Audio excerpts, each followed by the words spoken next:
Halo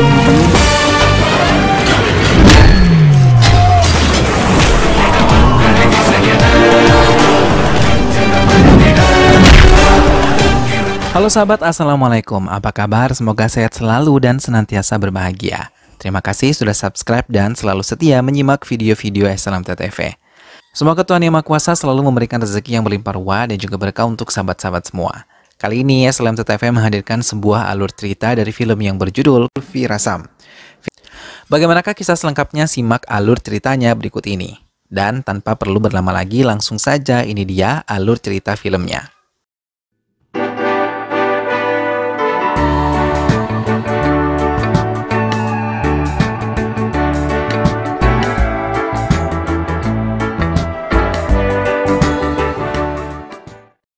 Awal cerita di sebuah desa di mana di tempat persidangan sedang memperdebatkan masalah sebuah perayaan festival Tamil.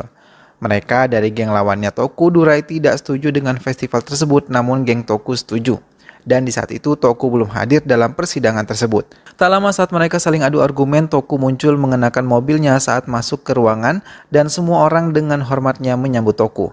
Saat Toku berbicara, mereka semua benar-benar terdiam dan menghormati Toku. Keputusan pun akhirnya akan diadakan festival Tamil tersebut. Geng lawan pun siap untuk membantu acara tersebut. Toku adalah seorang ketua yang sangat dihormati di desanya. Semua orang segan dan menghormati Toku. Bahkan di semua hal di desa itu, Toku sangat ditakuti juga karena Toku menjaga kestabilan desa dari berbagai kejahatan preman-preman. Di saat perayaan digelar, di sana semua orang sangat terlihat bahagia. Saat ada acara di mana mereka harus bersama pasangannya, namun Toku tak bersama pasangannya dan hal tersebut justru memicu sebuah kesedihan para paman adik bahkan nenek Toku. Nenek Toku mengatakan, sudah 10 tahun, hampir 12 tahun kau ditinggalkan istrimu. Apakah kau sedih akan hal itu? Namun Toku yang ditanya tak menampakkan kesedihan. Aku tahu wajahmu tersenyum namun hatimu sangat menderita. Kau membuat semua orang bahagia namun dirimu sendiri sedang menderita, begitu kata neneknya. Para saudara-saudara Toku akhirnya memberikan sebuah ide untuk datang menjemput istrinya di Mumbai dan mengobati rasa rindunya. Toku berpikir dan akhirnya Toku yang ditemani oleh Merit dan Rosamani pergi ke Mumbai. Di sana mereka menaiki kereta menuju ke Mumbai. Saat di kereta, Toku Durai yang berdiri di depan pintu kereta menikmati hujan. Merit dan Rosamani datang menemui Toku dan meminta kepada Toku untuk menceritakan cerita masa lalunya dulu 10 hingga 12 tahun yang lalu. Dulu Toku merupakan orang muda yang sukses di desanya, bahkan preman yang sangat ditakuti oleh semua orang di desanya. Saat itu Toku sedang mengejar preman. Dan saat itu ia membuat sebuah mobil berhenti, ternyata itu adalah rombongan dokter yang akan bertugas untuk desa di tempat Toku. Di sana Toku kemudian menghajar preman-preman itu karena telah membuat arak ilegal di desa tersebut.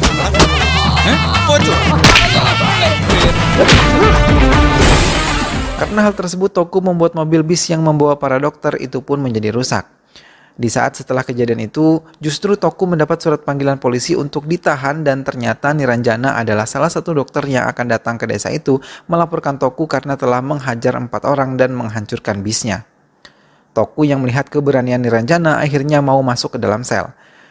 Niranjana pergi mendirikan camp kesehatannya. Toku yang berada di dalam sebuah sel dan di sana malah seperti hajatan karena semua saudara Toku berada di sana menemani Toku. Di sisi lain, Niranjana dan teman-temannya kini kemudian mendirikan camp, namun di sana Niranjana didatangi oleh seorang preman kampung lain meminta sebuah pajak sebanyak 5 lakhs, bahkan kalau dalam rupiah kisaran 100 juta lebih. Mereka pun bingung. Supir Niranjana mengatakan camp ini didukung oleh Toku Durai. Namun saat itu mereka tertawa karena Toku Durai telah dipenjarakan oleh Niranjana. Niranjana dirayu oleh teman-teman untuk mencabut laporan terhadap Toku dan meminta maaf serta meminta bantuan kepada Toku. Niranjana dan teman-temannya datang ke kantor polisi. Di saat itu Niranjana mencabut laporan yang diberikan kepada Toku, namun saat itu Niranjana tidak meminta maaf bahkan tidak meminta bantuan kepada Toku. Preman yang mendatangi camp Niranjana datang lagi dan di saat itu mereka menghancurkan camp. Karena Niranjana tidak memberikan uang sebanyak 5 lakh, namun saat bos preman ini kemudian menghancurkan salah satu tenda, di sana terdapat Toku. Preman ini kaget dan memberhentikan aksi mereka itu dan mereka meminta maaf serta memberitahu bahwa mereka ke tempat itu mau berobat. Setelah itu Toku pun meminta Niranjana untuk membuat campnya di tempat Toku di kantor beras yang dimiliki Toku. Awalnya Niranjana menolak, namun dia melihat ketulusan Toku akhirnya menerima bantuan Toku untuk membuat camp kesehatannya di tempat Toku. Perlahan Niranjana mulai tumbuh cinta terhadap Toku, karena sikap Toku yang suka membantu setiap orang dan memberikan kasih sayangnya juga kepada semua orang. Suatu hari ayah dari Niranjana datang ke tempat Toku. Toku yang baru sampai rumah mendapati sebuah mobil dan menanyakan mobil siapa tersebut. Ternyata itu adalah mobil ayah Niranjana. Sontak Toku kaget serta langsung masuk ke dalam menyambut ayah dari Niranjana. Ayah Niranjana mengungkapkan kedatangannya ke tempat itu dan mengatakan dalam bahasa Inggris bahwa anaknya Niranjana mau menikah denganmu. Namun Toku yang kurang paham bahasa Inggris mengatakan bahwa oke, kami siap membantu Anda untuk pernikahan, menyiapkan undangan dan menyiapkan semuanya. Namun di saat itu saudara Toku ingin mengatakan bahwa ini adalah kesalahan dan meminta Toku untuk menanyakan siapa pengantin laki-laki dari Niranjana. Di saat itulah ayah dari Niranjana mengatakan bahwa pengantin laki-laki itu adalah Toku sendiri. Sontak Toku kaget dan mengajak Niranjana untuk mengobrol berdua. Di sana Toku mengatakan bahwa Toku tidak pantas untuk Niranjana, namun Toku tidak bisa membohongi diri sendiri bahwa dirinya cinta terhadap Niranjana. Cerita kembali lagi ke masa di mana Toku dan Merit serta Rosamani telah sampai di Mumbai. Di sana mereka mendatangi tempat Niranjana. Namun di saat itu anak buah Niranjana mengatakan bahwa ibu Niranjana tidak ada di tempat. Namun setelah omongan itu Niranjana lewat dan Niranjana yang lewat ini sangat cuek kepada Toku dan pergi dari kantor itu. Berlanjut ke cerita 10 tahun lalu. Saat itu Toku menikah dengan Niranjana dengan perayaan yang sangat meriah sekali hingga mereka hidup sangat bahagia sampai suatu ketika saat itu Toku dikabari bahwa istrinya hamil. Dan singkat cerita anak dari Toku dan Niranjana lahir. Mereka semua sangat menyayangi anak dari Toku dan juga Niranjana. Pada suatu hari ketika berada di penimbangan beras, Toku yang membawa anaknya Sweta mengalami sebuah bentrok. Niranjana yang menyusul ke tempat Sweta mengambil Sweta dan mengatakan bahwa jangan pernah bawa lagi Sweta ke tempat penimbangan beras karena itu adalah hal yang sangat berbahaya. Kemudian Toku pun berjanji tidak akan membawa Sweta ke tempat penimbangan beras lagi. Suatu hari Niranjana akan pergi ke Mumbai untuk melakukan pembelajaran kedokterannya. Di sana Sweta tinggal bersama keluarga ayahnya Toku. Mereka sangat bahagia. Dan saat Niranjana pulang, ia meminta untuk dijemput di stasiun. Namun sayang ketika di perjalanan mereka dicegat oleh musuhnya Toku. Ternyata Toku dan ayahnya membawa Sweta. Mereka diserang namun Toku dapat menghajar mereka semua.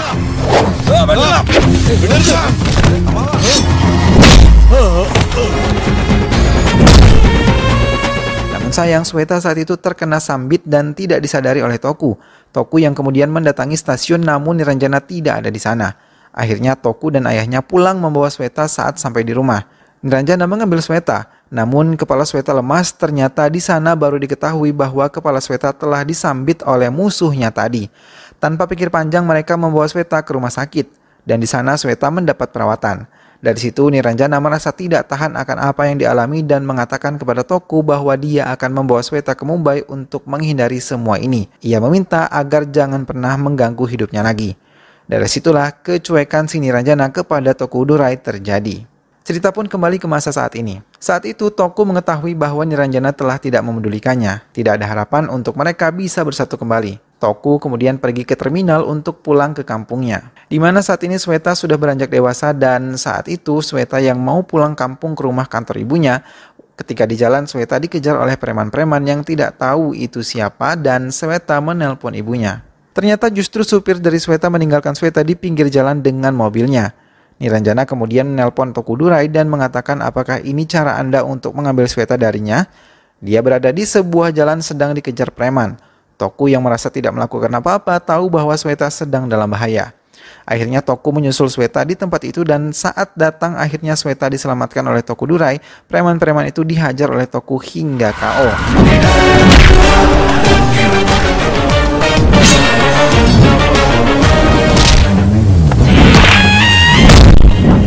Saat Toku membawa Sweta ke rumah sakit, dia menelpon Gautam. Toku mengatakan ketika menyerang seseorang, pikirkan bahwa orang tersebut apakah memiliki ayah, paman, atau yang lainnya. Sweta kemudian dibawa ke rumah sakit oleh Toku dan di sana Toku mendapati bahwa Sweta akan ada pertandingan lari 100 meter. Sweta telah mempersiapkan ini dari 2,5 tahun yang lalu, namun ibu Sweta justru tidak memberikan respek yang baik akan hal tersebut. Di sana Toku mengatakan bahwa dia ingin menjadi bodyguardnya Sweta hingga 10 hari kemudian sampai pertandingan Sweta selesai. Toku pun berjanji tidak akan mengungkap kalau dirinya adalah ayah dari Sweta. Keesokan harinya Toku datang ke rumah Niranjana dan tinggal di sana untuk menjadi bodyguardnya Sweta. Mulai saat itulah Toku menemani Sweta kemana-mana. Saat pulang dari latihan, Sweta ditanya oleh Toku kenapa dia bisa berlari begitu cepat. Sweta menjawab itu semua karena ayahnya. Dan Sweta sangat membenci ayahnya karena setiap aku lari aku meluapkan emosiku dan menginjak orang yang aku benci. Hati Toku terasa sangat sakit mendengar hal tersebut. Namun Toku mengontrol emosi. Toku kemudian keluar dari mobil. Sweta tersenyum dan mengatakan apakah boleh ia main hujan. Toku pun kemudian mengajak Sweta main hujan. Mereka bermain dan juga bersenang-senang dan justru sehingga emosi Toku terobati dengan kondisi itu. Saat pulang ke rumah, Toku dan Sweta kena marah oleh Niranjana. Dan di sana mereka diinterogasi oleh Niranjana. Namun hal itu justru membuat Toku senang dapat merasakan hangatnya cinta lagi. Walau diomoli Niranjana, dia tidak peduli, namun saat itu Toku berpikir bahwa ada yang akan membunuh anaknya, tetapi Toku tidak tahu siapa dia. Di sisi lain, Gautam mendatangi kantornya dan dia mendapati sebuah informasi bahwa Sweta telah dilindungi oleh ayahnya selama ini. Mengetahui semua informasi terkait Tokudurai bahwa Tokudurai dari desa kecil dari selatan Tamil Nadu, nampaknya si Gautam justru meremehkan si Tokudurai. Malam itu saat Sweta akan pergi ke pesta dan menelpon ibu meminta izin untuk pergi ke pesta teman baiknya, namun di saat itu ibunya tidak mengizinkan Sweta. Tapi dia berbicara kepada Toku dan Toku mengizinkannya untuk pergi ke pesta. Saat di perjalanan, Toku mengetahui bahwa dia diikuti. Karena Toku tahu bahwa ada orang yang akan membunuh Sweta, saat sampai di pesta, Toku berbicara dengan saudaranya yang ada di pesta bahwa Toku harus melibatkan Sweta untuk mengetahui siapa yang akan membunuhnya.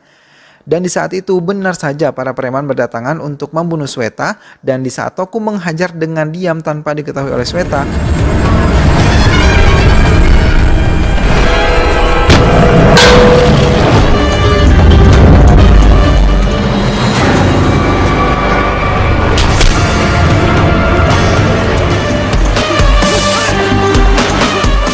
pesta berakhir dan mereka pun pulang namun telat.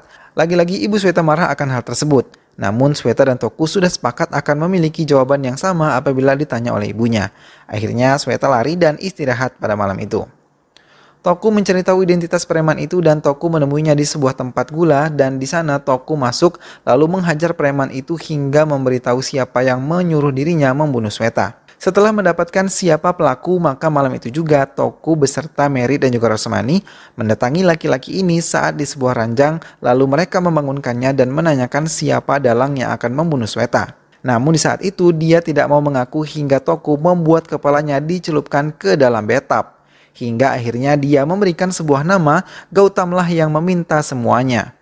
Keesokan harinya di kantor Gautam saat semua orang sedang beraktivitas di kantor itu, Rosamani membuat alarm kebakaran berbunyi. Hingga saat itu kemudian mereka semua keluar dari gedung tanpa terkecuali si Gautam. Dan di sana Gautam justru dibawa oleh Rosamani ke sebuah kedai teh.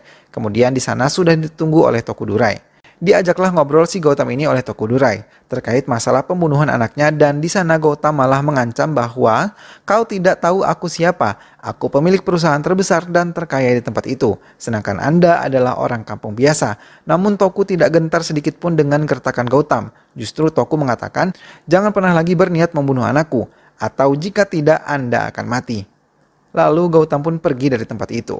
Keesokan harinya di kantor Gautam sedang mengalami masalah di mana poin sahamnya sedang turun 47 poin. Dan itu terjadi karena ada seorang yang mengambil proyek yang harusnya proyek itu adalah miliknya. Kemudian Gautam memerintahkan untuk membeli semua saham mereka walau mendapat kerugian.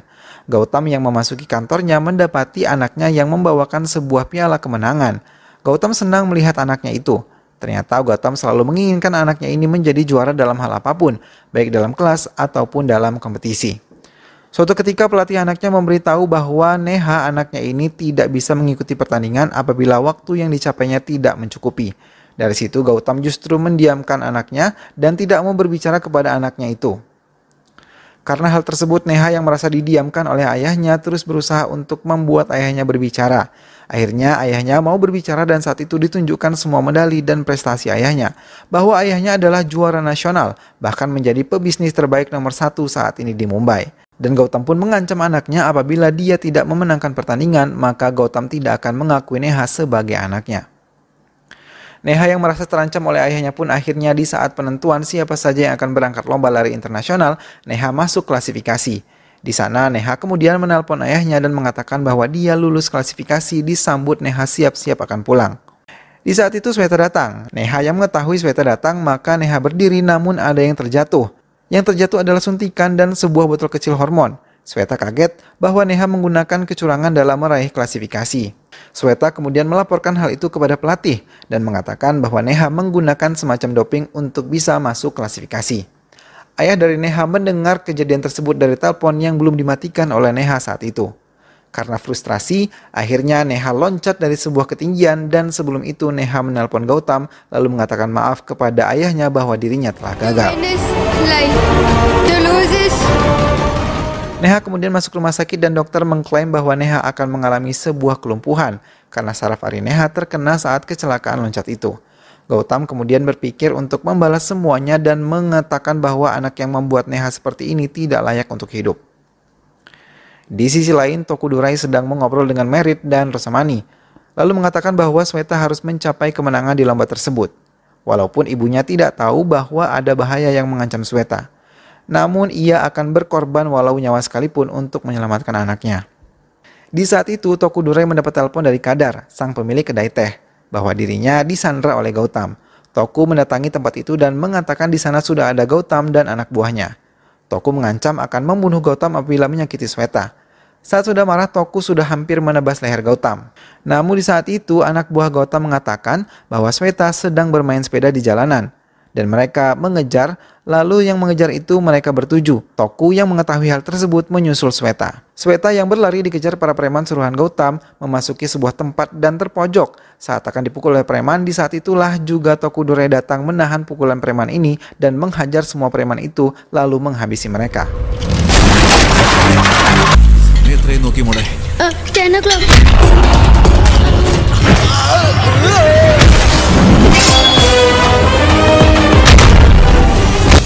Saat akan pulang, Sweta dinasihati oleh Tokudurai bahwa dirinya tidak boleh melawan ibunya karena orang yang melawan ibu hidupnya tidak akan pernah berjaya. Saat ibu yang telah menunggu akhirnya bertemu dengan Sweta, mereka bertiga pulang ke rumah. Saat di dalam mobil, Sweta mengucapkan maaf kepada ibunya dan ibunya tertegun akan hal itu. Sweta mengatakan bahwa ketika bersama ibunya, ia merasakan kasih sayang. Namun ketika bersama dengan Toku, di saat itu Sweta merasa dirinya aman. Mereka semua terdiam akan hal itu dan mobil melaju hingga mereka sampai ke rumah. Neha yang berada di rumah sakit ternyata saraf neurologi yang terjadi gangguan dan membutuhkan waktu 3 bulan untuk bisa memulihkannya, namun tidak bisa sembuh secara total. Di sisi lain, Tokudurai bersama Sweta dan juga ibu Sweta pergi untuk pertandingan Sweta. Namun di saat itu Sweta merasa sedih ketika Toku mengatakan dirinya banyak saudara, namun Sweta hanya sendiri. Maka Toku mengambil teleponnya dan mengatakan anggaplah saudaraku juga merupakan saudaramu. Dengan gembira, Sweta menelpon nenek di kampung dan sebetulnya mereka itu adalah nenek kandung Sweta. Hal itu dilihat oleh ibu Sweta langsung dan Tokudurai dipanggil oleh ibunya Sweta. Saat itu Sweta sendirian, tiba-tiba Toku melihat mobil akan menumbur Sweta.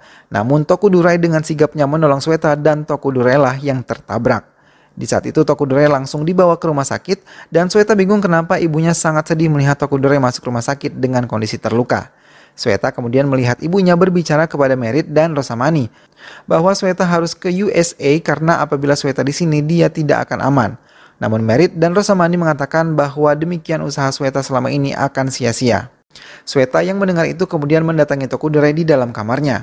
Tokudurai yang sedang tertidur. Kemudian Sweta berbicara bahwa Sweta akan dikirim ke USA dan hatinya merasa sakit karena dirinya tidak bisa ikut bertanding. Namun Sweta pun mengatakan akan lebih sakit apabila melihat sakit yang paman derita karena dirinya. Sweta dan ibunya pergi ke bandara untuk check-in pergi ke USA. Saat itu ibu dari Sweta melakukan check-in online, namun saat kembali ke mobil ibu Sweta tak mendapati Sweta di mobil lagi. Ternyata Sweta dibawa oleh Tokudurai untuk pergi bertanding lari. Namun saat sebelum sampai di tempat, mereka menjemput Neha untuk ikut melihat pertandingan. Hal itu tidak diketahui oleh ayahnya Gautam. Saat akan memasuki stadion pertandingan di lapangan kecil, ayah Neha datang dan menghajar Tokudurai. Sweta dan ibunya disuruh pergi ke stadion untuk melakukan pertandingan sedang Tokudurai akan menahan Gautam di situ. Anak buah Gautam pun terus memukuli si Tokudurai. Sweta yang merasa curiga pun menanyakan kepada ibunya siapa Tokudurai itu. Mengapa dia rela mati untuk dirinya dan juga ibunya. Ibunya diam dalam linangan air mata dan di situ pun ibunya Sweta mengatakan bahwa Tokudurai adalah ayah kandungnya. Di saat itu mereka pergi ke pertandingan dan di pertandingan itu pun hadir Neha di atas kursi rodanya. Pertandingan lari internasional pun dilakukan saat itu. Sweta merasa bersalah kepada ayahnya. Hal ini membuat Sweta melambat dan berada di urutan yang kesekian. Namun di sela-sela itu, Tokudurai datang dan memberikan semangat walau dalam kondisi berdarah. Sweta kembali bersemangat dari situ dan akhirnya Sweta memenangkan perlombaan itu. Di saat itulah juga Neha yang merasa senang memberikan sebuah tepuk tangan kepada mereka semua. Di saat yang bersamaan Gautam datang akan menghajar si Tokudurai, namun di saat itu Gautam melihat anaknya yang tepuk tangan lalu dia menghampiri anaknya yang mengalami perubahan yang begitu cepat. Sweta yang memenangkan itu menangis dan dengan hal itu juga Sweta memanggil Tokudurai dengan ayah. Tokudurai yang mendengar hal itu menghampiri Sweta dan memeluknya, lalu Toku pun mencium kening anaknya. Sweta menghampiri Neha lalu mengusap muka Neha. Demikian pun dengan Neha mengusap muka Sweta. Di sisi itu pun Gautam meneteskan air mata. Tokudurai mengatakan kepada Gautam apa yang kita lakukan ke mereka itulah kehidupan mereka. Anakmu mencoba bunuh diri karena dia kalah. Dia lebih bimbang dan takut jika kau dengar kekalahannya. Jadi dia buat keputusan begitu. Mereka berumur di bawah 18 tahun. Jika anak-anak ini bunuh diri sejatinya mereka bukan bunuh diri namun itu adalah pembunuhan. Aku tidak terpelajar sepertimu, namun aku tahu satu perkara. Kita bawa anak kita ke dunia bukan karena kita, bukan untuk kita. Semangat kita, impian kita, kerugian kita tak sepatutnya menjadi beban untuk mereka. Biarkan mereka membesar dengan gembira sebagai anak-anak. Kemudian pemenangnya pun diumumkan bahwa Sweta, Tokudurai dan akhirnya keluarga mereka bersatu kembali. Film pun ditutup dengan mereka merayakan sebuah perayaan Tamil Nadu bersama-sama. Lalu film pun selesai.